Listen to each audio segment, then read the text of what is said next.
Welcome back to spoiler season, and boy do we have a doozy to start off spoiler season with. We have Tezzeret, Agent of Bolas. He is a 4 casting cost planeswalker. The loyalty of 3 to start with, 4 to use his ultimate, and he only has 1+1 loyalty counter ability. Tezzeret is in the set as a planeswalker, as we all had hoped, and his abilities aren't too shabby. The most noticeable being the ultimate. It's very easy to achieve, and it's pretty good at what it does. Being at that magical 4 casting cost spot that Mike Flores is always talking about, I'm anticipating this guy to just jump in price as soon as he hits the market, like as in right now. The first ability being, look at the top 5 cards of your library. You may reveal an artifact from among them and put it into your hand, then put the rest on the bottom of your library in any order. The -1 ability is target artifact becomes a 5/5 creature. The -4 is target player loses X life and you gain X life, where X is twice the number of artifacts you control. Now, they're not the most amazing stellar abilities, but for sure, you know they're good. And words do not describe how awesome it is that we have Tezzeret finally done with. This has been a wacky roller coaster ride of people saying that he's an agent of Bolas, he's an agent of Phyrexia, maybe his own villain like I was originally hoping for. Maybe he still will be. I still hope the artwork's for the novel cover as well. But it's been a crazy ride, and I'm glad it's over because we all knew he was going to be something. And we all had our own ideas, and nobody could agree on anything except that his arm was definitely there. That's all we could figure out, though, for a fact. Anyways, Tezzeret's done. Let's move on. Of all the awesome cards that were revealed today, this one grabbed my attention like right away. This is a Tooth and Nail. This is a Quarter Calling. This is really good, alright? This is X and a green, sorcery speed. Search your library for a green creature card with converted mana cost X or less. Put it onto the battlefield, then shuffle your library. Shuffle Green Sun Zenith into its owner's library. Now, I'm just going to point out right now that calling it the Green Sun Zenith or the Red Sun Zenith or what have you, that's lame. Couldn't we get like the Trolls Rising Green Sun or something cool like that? Let's just cut the word green out and put like a flavorful word in there. So we could call the Green Sun like Fairy Star or Fairyland or something. I don't care what you call it. But just putting the color in there I thought was not very creative. No sir. So Tooth and Nail was used in Standard when it was legal, and Court of Calling was used a little bit.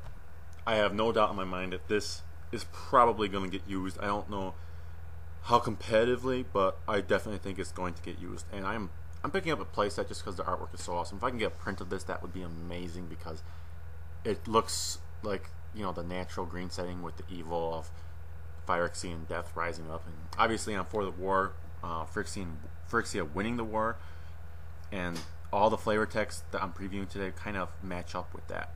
Not on purpose, just happy coincidence. But this card is amazing, it looks amazing, and I really can't wait for it to be standard legal and in my pocket. I can't wait. Now, last video or a couple of videos ago, whatever, the pre-con that I previewed had a Hydra of some sort on it, and I couldn't wait to find out what the Hydra was. And one of the first spoiler cards I saw today was the Hydra. I was so thrilled. 5 for a 7/7 is great the way it is. 5 for a 7/7 effect is good. Alright, 5 for a 7/7 isn't that great, but for being a vanilla creature, it's not too terrible. It has effect, so it's even better. And then it has the Hydra ability. You prevent the damage and gets a -1/-1 counter on it for each 1 damage prevented this way. So it gets very small, very fast. But come on, play counter magic, play fog effects, play whatever you got to make him a 7/7. Because all he's got to do is swing once and one of your other infect guys, and you probably got this. All right. Thrilled about it. I can't wait to finish my mono green or white green infect. I haven't even started building it yet. It's all in my head yet. But this guy is so going in. This guy's awesome. I'm combining it with like Mox Emeralds and other fast mana just to get it out as fast as I can. I'm happy about it. Good job, R&D.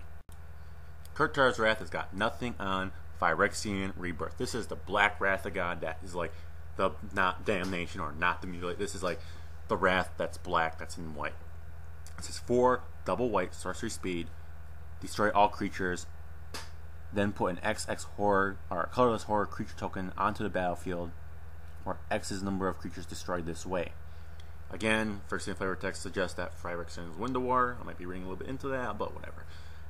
The artwork is just awesome. I had no idea it was going to be for this. I thought it was going to be for a creature for sure, and it kind of is, it kind of isn't, but this one's got me so thrilled.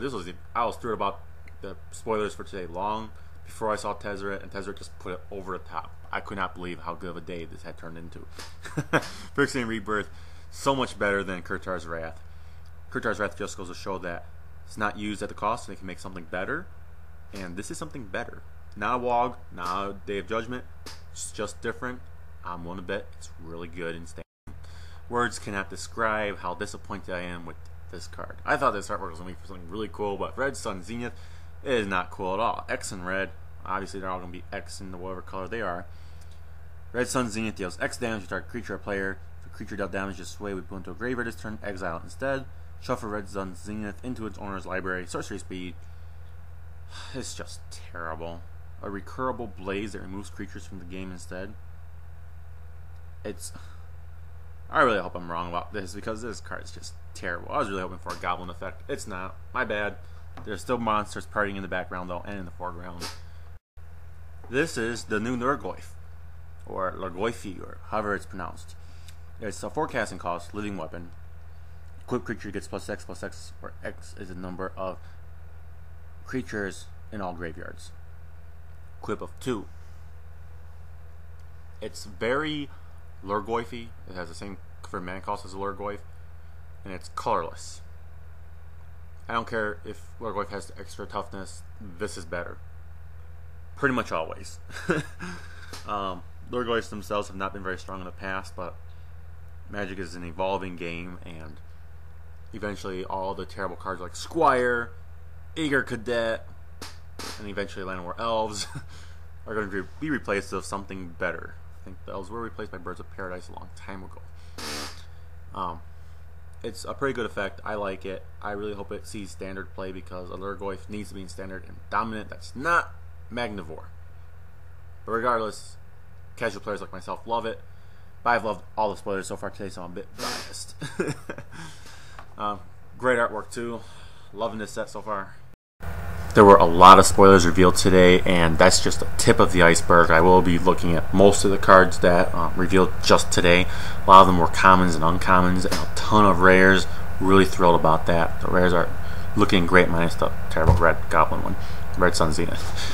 But they look really good. I can't wait to see what the spoilers we have tomorrow. This has been a really good day for spoilers, and I'm really hoping that Wizards is doing something really good for, I think it's called Action being the last set, either Phyrexia Reborn, whatever, True Phyrexia, or Mirren, whatever. I really don't care, but whatever the set is, it better be good because this set, just artwork alone, is amazing.